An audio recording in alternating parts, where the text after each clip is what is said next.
Bienvenidos marineros, soy Ana Santillana y esto es Atando Cabos. Salón Náutico Internacional de Barcelona patrocina este espacio. Izamos velas para una navegación en la que os acercamos la mejor actualidad del panorama náutico. Hoy en A Todo Trapo disfrutamos de toda la vela ligera celebrada en Melilla durante la Semana Náutica y conocemos a fondo el proyecto Melillas por Capital en A los Cuatro Vientos. Nuestro as de guía de hoy se llama Jacobo Parajes, que nos cuenta sus últimos retos a nado en aguas libres. Finalmente, en la mar de a gusto, conversamos con el youtuber Sailor George y nos despediremos conociendo al regatista Jordi Samar. Comenzamos.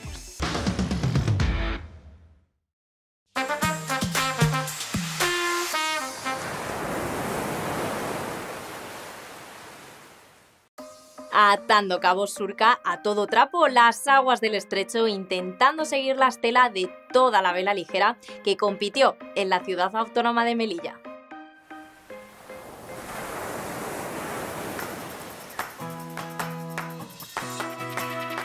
La Semana de la Vela Ligera de Melilla llegaba con fuerza para reunir a los mejores regatistas del panorama nacional tras un año marcado por la pandemia. Bajo el trofeo Club Marítimo Melillas por Capital y organizada por el Real Club Marítimo de Melilla y la Ciudad Autónoma de Melilla, arrancaba una semana muy especial para el mundo de la náutica. Es el momento más importante o el evento náutico más importante del club.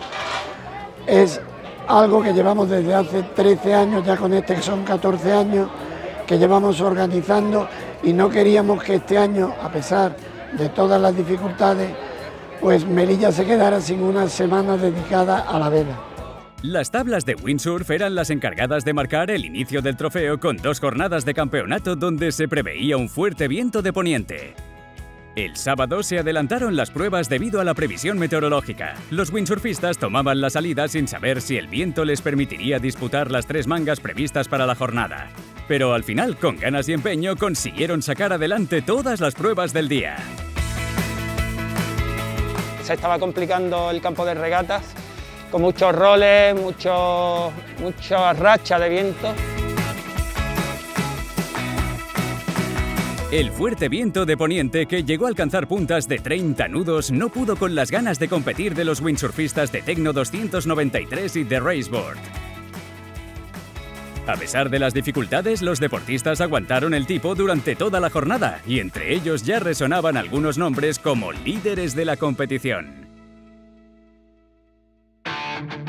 El domingo los intrépidos regatistas volvieron a la carga en su segunda jornada de campeonato. Esta vez se enfrentaban al campo de regatas acompañados de un viento que estaba a su favor. Pero la dura jornada inaugural había dado una gran ventaja a los regatistas, que supieron defenderse ante el fuerte viento. Y así los líderes del primer día consiguieron afianzar sus posiciones y terminar completando un podio repleto de caras conocidas entre los melillenses. El primer puesto de la categoría Tecno Plus llevaba el nombre de la melillense Cristina Padilla, con un palmarés completo de primeros puestos. Pensaba que me iba a costar mucho más o que tal vez hubiese tenido algún que otro problema y me ha ido muy bien, incluso con velas más grandes con el viento que hacía. Desde el Real Club El Candado llegaba Carlos Garayoa para llevarse el oro de los Tecno Sub-17. Es verdad que el primer día fue más duro de lo normal y era muy difícil aguantar y hasta se me rompió la vela y todo, pero al final pues aguanté y completé las 2 mangas y el segundo día pues se ha sido más cómodo, ha estado todo más bajo control. La futura promesa del windsurf se colocaba en primera posición entre los Tecno Sub-15 con primeros puestos en todas las mangas. Se trata de la melillense Azul Sánchez, que lucía con orgullo su primer puesto tras aguantar todas las rachas de viento sobre la tabla. Bastante bien y bastante importante porque así acumulo premio en casa y le doy más prestigio y honor al trofeo. Entre los alevines destacaba otro melillense. En este caso era Marcos Duarte quien se llevaba el primer puesto de la categoría Tecno Sub-13. En la modalidad de Raceboard era el gaditano Manuel Arauz quien se llevaba el oro gracias a 5 primeros puestos. Tras 2 jornadas marcadas por el fuerte viento de poniente, los regatistas de windsurf dejaban paso a los más pequeños del mundo de la vela, que serían los protagonistas de las próximas 3 jornadas de campeonato.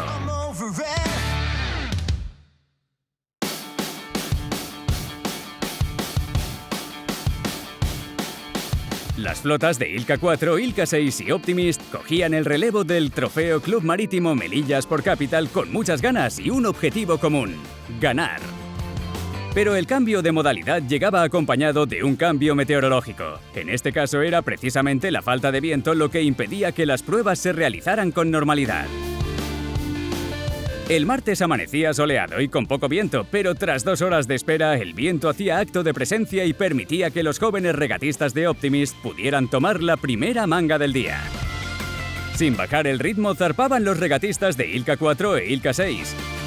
Finalmente las condiciones meteorológicas permitieron que los más jóvenes del mundo de la vela pudiesen disputar las 3 mangas previstas en el campo de regatas.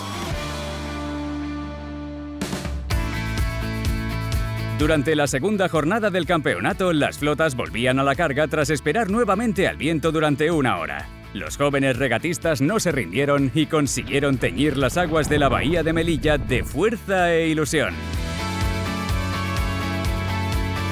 La tercera jornada se retrasaba nuevamente 2 horas por falta de viento y finalmente los regatistas acababan saliendo al mar a las 2 del mediodía. A pesar de las ganas y el esfuerzo por continuar con la competición, la falta de viento impidió que se realizaran las 2 últimas mangas del día. Durante esta última jornada también se adentraron en el campo de regatas el director y el consejero de deportes de la ciudad autónoma de Melilla para disfrutar en primera persona del entusiasmo de los más jóvenes. Prácticamente ha sido una de mis primeras experiencias y yo creo que vivirlo propiamente en el campo de regata se ve el buen trabajo de los más pequeños, por momentos es espectacular.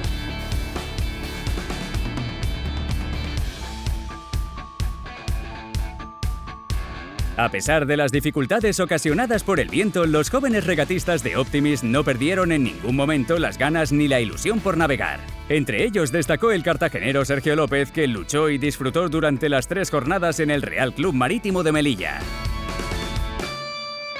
El podio de la categoría Ilka 4 lucía con un top 3 procedente del Club Náutico Mar Menor, con Nacho Gambín a la cabeza.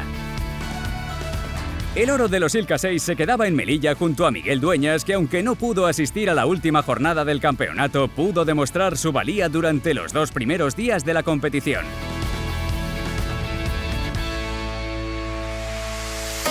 ¿Qué es el proyecto Melilla Sport Capital y cómo funciona? Os mostramos todo el trabajo que hay detrás de este ambicioso proyecto. Dentro vídeo.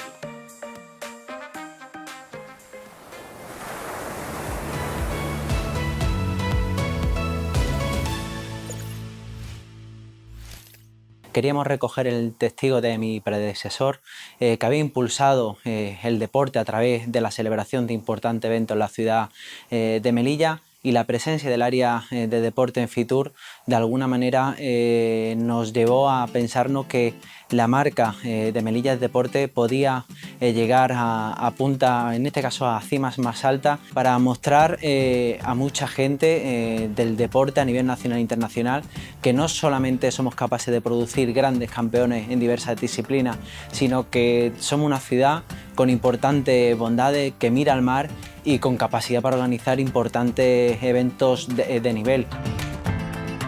La inversión prácticamente por metros cuadrados y por población en área de deporte es de la más alta de todo el territorio nacional, y eso se tenía que traducir igualmente con la importación de otros eventos de carácter internacional que dieran un impulso al área de deporte, a la marca Melilla, y sobre todo unir esa sinergia turismo y deporte, y entendemos con la marca Melilla Sport Capital lo podemos conseguir. Además hay un logo con unos colores, unas características que con una sinopsis que explica qué significa Melilla Sport Capital, pues viene a demostrar como ocurrió en Barcelona en el año 92, que se abrió el mundo a través del deporte. Pues Melilla, evidentemente salvando a la distancia, quiere emular a esa Barcelona 92 para que sea también motor económico, que pueda dinamizar parte de nuestra economía, del sector hotelero, y lo estamos viendo con los últimos eventos que venimos organizando. Que este verano está siendo un verano muy deportivo, donde nos estamos encontrando con importantes deportistas a nivel nacional que acuden a la ciudad de Melilla para poder participar en importantes eventos, y está transformando la ciudad prácticamente. Mostramos al mundo esa capacidad organizativa con un protocolo COVID que además el Consejo Superior de Deportes nos ha incluido tanto a la ciudad hermana de Ceuta y Melilla como ciudad igualmente importante dentro de ese protocolo. Y después evidentemente de un año duro de pandemia, creo que Melilla Sport Capital está empezando a sonar con fuerza, que era la idea al inicio de la legislatura. Es tan importante el mundo de la vela para Melilla Sport Capital que tenemos un área concreta como es Melilla Sport Capital Náutica, y a la vista está que durante estas 2 primeras semanas de agosto nos hemos encontrado con importantes pruebas a nivel nacional de vela ligera. Comenzamos con windsurf, estos días estamos con Optimus e Ilka, en unos días con Snipe. No hay que olvidar también la prueba de moto y lanchas náuticas, y justamente antes del estallido de la pandemia y del estado de alarma también organizamos otro campeonato de carácter nacional, y queremos igualmente consolidar la marca Melilla Sport Capital Náutica, sin olvidar evidentemente talleres formativos, lúdicos, recreativos, que eso también en Melilla Sport Capital. No nos olvidamos en esa etapa formativa de cuidar de los más jóvenes, pero también a nivel competitivo. Tenemos varios melillenses que con estas pruebas sirven para participar en un campeonato de Europa, un campeonato del mundo. Hay que aprovechar las bondades que nos ofrece nuestra ciudad, el clima, que mira al mar. Vemos a muchos regatistas que acuden con técnicos, propiamente con familiares. Vemos con prácticamente las cadenas hosteleras han colgado el billete del completo, y por eso también durante el verano hay que seguir conservando este tipo de pruebas.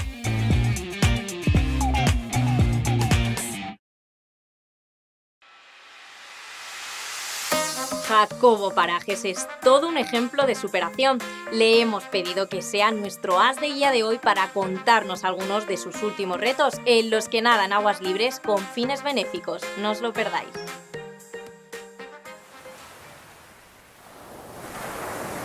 Tenemos el placer de contar hoy en Atando Cabos a Jacobo Parajes, conferenciante, empresario y nadador de aguas abiertas. Jacobo, ¿qué tal? Muy bien, ¿y tú? Muy bien, muchas gracias, y muchísimas gracias por venir a Atando Cabos. Encantado, gracias por invitarme. Bueno, acabas de protagonizar hace muy poquito un reto muy interesante, que es la vuelta a nado a la isla de Cabrera. Cuéntanos.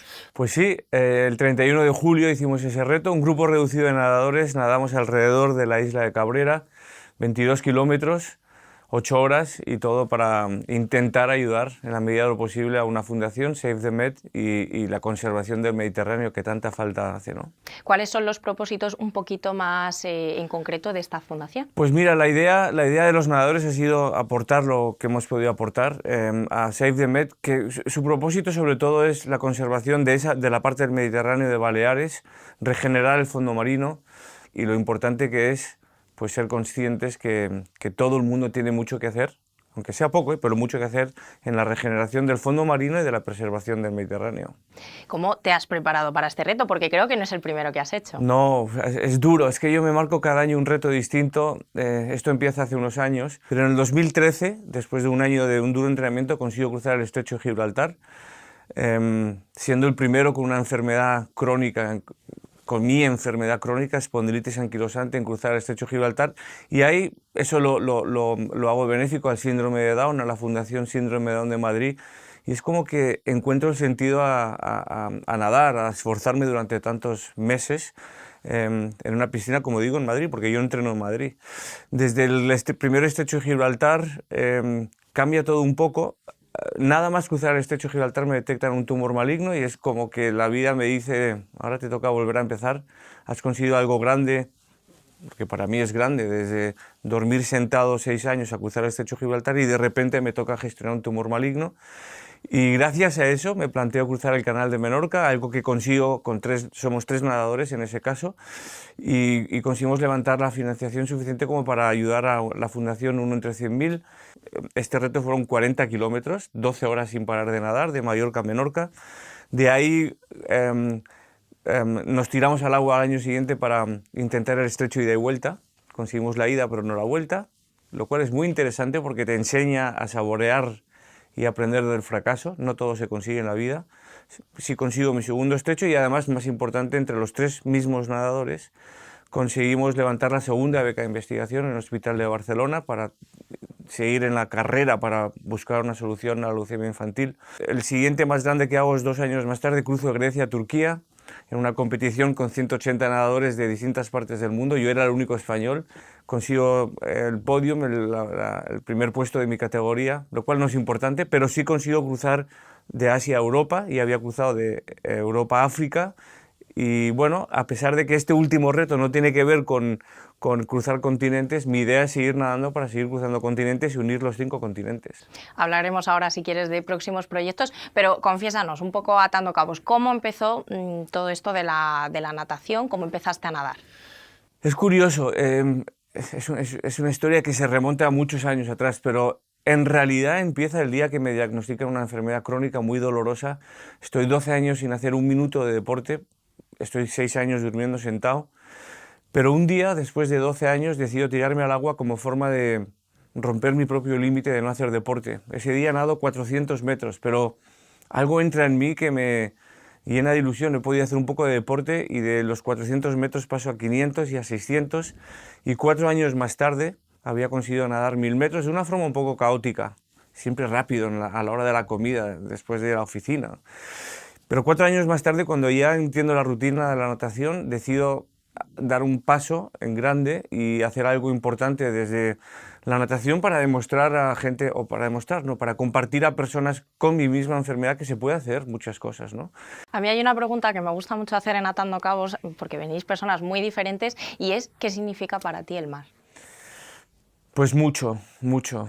En mi adolescencia, juventud, no tenía ni idea que iba a ser un contacto tan profundo como el de ahora. El mar representa mucho a nivel emocional, a nivel físico y a nivel espiritual incluso, ¿no? Es una extensión tan profunda, tan enorme, es casi ilimitado, es tan bonito, te llena de tantas cosas. Es una parte muy importante para mí en mi vida. Bueno, entonces recuerda ese reto, pero todavía están abiertas las donaciones, ¿no? Están abiertas las donaciones. Este reto, como hemos dicho, es para Save the Med.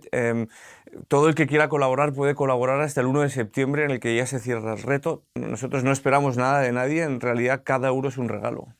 Exacto, todo suma. Jacobo, ¿dónde te podremos ver próximamente? Pues aquí, en este programa. Atando Cabos.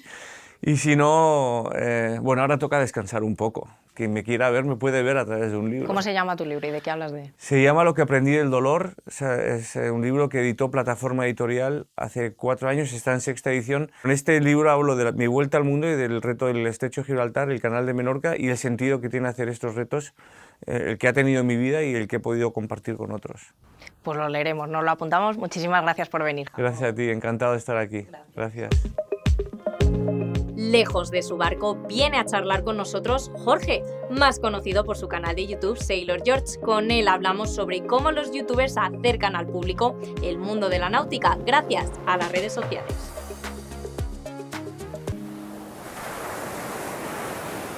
Hoy tenemos el placer de contar en Atando Cabos con Jorge Sailor George, youtuber náutico. Hola Jorge, ¿qué tal? Muy buenas, Ana. ¿Qué tal estás? Muchas gracias por venir. A ti por llamarme. Lo primero de todo, ¿cómo empezaste en el mundo de YouTube? Me acuerdo que esto empezó porque una amiga tenía su barco, que tenía un velero de 12 metros, nos invitó una vez a navegar, y cuando llegué allí fue en plan... Recuerdo lo de salir a navegar, notar el efecto de las olas, notar el efecto del mar en el barco y cómo las velas tiran de él, y eso me enganchó muchísimo. Y por eso mi canal, que tenía otro nombre en su origen, cambió a Sailor George. Le puse ese nombre y empecé a hacer vídeos de náutica, porque lo que pretendía era intentar quitar esa especie de estigma que tiene la náutica, porque alguien de clase media o con poco dinero puede tener un barquito pequeño, puede salir a navegar y disfrutar de ello. Entonces, por eso empecé a hacer vídeos de náutica. Ese es tu caso, ¿no? Ese es mi caso. ¿Y cómo haces accesible a la gente este sector que, como tú bien has dicho, a veces es un poco cerrado y está un poquito sujeto a estigma? El primer problema que te encuentras cuando te compras un barco que no tienes ni idea absolutamente de nada es que tienes que empezar a tirar de profesionales del sector. La mayoría de los profesionales del sector están acostumbrados a un tipo de cliente que le gusta mucho su barco, pero también tiene mucho dinero para gastar. Entonces, cuando tú quieres tirar de un profesional de la náutica, te cuesta que te hagan caso porque saben que eres un cliente pequeño. Y lo primero que necesitas aprender es hacerte las cosas tú.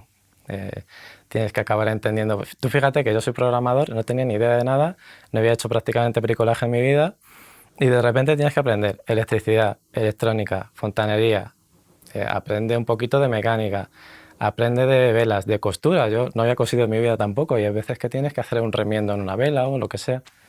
Entonces lo que quiero es que la gente comprenda que aunque navegar es muy bonito, una cosa es navegar y otra cosa es la náutica de recreo. ¿Crees que, como precisamente has comentado, la clase media está entrando en la náutica? Sí, creo que sí. Entre otras cosas por puro relevo generacional, porque estos señores de éxito con tanta edad al final se jubilan, no pueden llevar sus barcos. Por ejemplo, en mi caso yo me acabo de comprar un barco de un señor jubilado que no podía llevar ya el barco. Un señor que iba bastante bien, pero me dijo, mira, es que mi cadera ya me duele mucho, cada vez que me voy a subir al barco es un sufrimiento y aunque me gusta mucho, pues no tengo que vender. Y hay mucha gente que te entra y te pregunta, ¿pero cómo es posible que tengas un barco? Y yo les digo, pues tú te has comprado un coche híbrido de no sé cuántos caballos, de tal, que te ha costado X, yo me puedo comprar un barco por la mitad.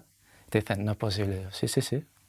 Y esa es la manera en la que yo creo que la clase media está empezando a entender que no es un hobby exclusivo de ricos. Bueno, todo es posible. Vemos que gracias al mercado de segunda mano cada vez la clase media adquiere más barcos y que el sector náutico abre sus puertas al resto de la población común. ¿Y cómo es tu embarcación? ¿Qué tipo de barco es? Sin entrar mucho en términos técnicos, pero háblanos un poco del barco. Pues es un velero de 34 pies, 10 metros, que yo considero que es la eslora ideal. Cuando subes, por ejemplo, de un barco de 10 a 12, hay sitios en los que el amarre se duplica de precio. Entonces, esta yo creo que es la eslora óptima para la gente, digamos, de mi poder adquisitivo, que yo ando por la media, más o menos.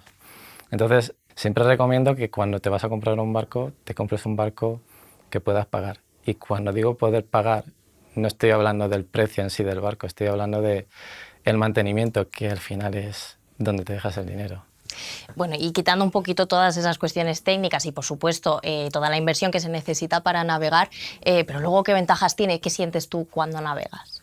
Yo tengo una sensación de libertad brutal cuando navego. Cuando paras el motor y ya te quedas solo con el ruido del mar y de cómo va golpeando el casco y el ruido de las velas, que bueno, si las traes bien no las oyes prácticamente, pero esa sensación de poder ir hasta casi donde quieras, porque luego depende del mar, del viento y tal, para mí es muy especial.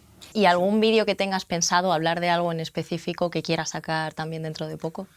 Voy a hacer un vídeo, que lo tengo grabado, me falta editarlo, de cómo fue la travesía, porque el barco que me he comprado no estaba en mi puerto. Fueron unas 180 millas que me hice desde Almerimar hasta Torrevieja y voy a hacer el vídeo explicando cómo fue aquello. La verdad es que la gente me conoce porque cuando yo me compré mi primer barco me pasaron muchas tonterías que ahora las veo con perspectiva y digo, joder, macho, qué pavo eras. Pero me conoce porque hice unos vídeos muy en plan de riéndome mucho de la situación. Aunque yo lo viví muy mal, en los vídeos lo saqué como que era algo divertido. Y la gente me conoce por esos vídeos del traslado de mi primer barco que se llamaba Mary Poppins. Mary Poppins. Mary Poppins. Bueno, pues me alegro mucho. En ese caso veremos el canal y siempre que uno se ríe de la experiencia y consigue sacar aprendizaje de ella y poder comunicárselo a la audiencia, nos quedamos con eso. Estaremos atentos a tu canal. Muchas gracias por venir, Jorge. Gracias a ti. ¿Cuál es el secreto para llegar a la élite del deporte? Jordi Samar lo sabe de buena mano y nos lo desvela en nuestra despedida. Y como cada semana os animamos a visitar la última entrevista publicada en el podcast El Role de Nacho Gómez. Nos vemos la semana que viene.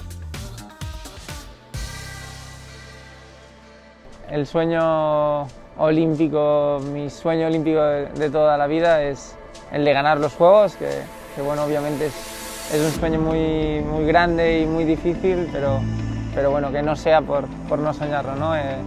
Ese es el sueño, es la realidad y no sabemos si se va a cumplir o no, esperemos que sí, pero bueno, ese es el sueño. La verdad es que han sido 4 años han sido 5 muy intensos. Creo que ha sido una campaña en la que hemos realmente, yo personalmente al menos siento haber realmente aprendido cuál es la clave, la verdadera clave para llegar a estar arriba, ¿no? que realmente es el trabajo, o sea, no hay otro secreto que no sea eso. Empezamos la campaña, tuvimos momentos muy difíciles, porque bueno, cuando los resultados no salen, pues no es fácil, ¿no? Porque al final pues estamos aquí para intentar ganar y siempre lo quieres hacer bien y cuando las cosas no salen pues pasas momentos difíciles, pero nunca dejamos de creer en lo que queríamos, ¿no? Y yo me acuerdo estar en Cádiz en un Campeonato de España que no éramos capaces de subir al podio de un Campeonato de España nacional, ¿no? Pero irme a dormir por las noches y saber que realmente creer que lo íbamos a conseguir, que ahora pienso, ostras, ¿cómo podía creer eso, no? Pero realmente me iba a dormir y dentro de mí como que nunca perdía la esperanza y ahora pues veo que eso fue muy importante. Salón Náutico Internacional de Barcelona patrocina este espacio.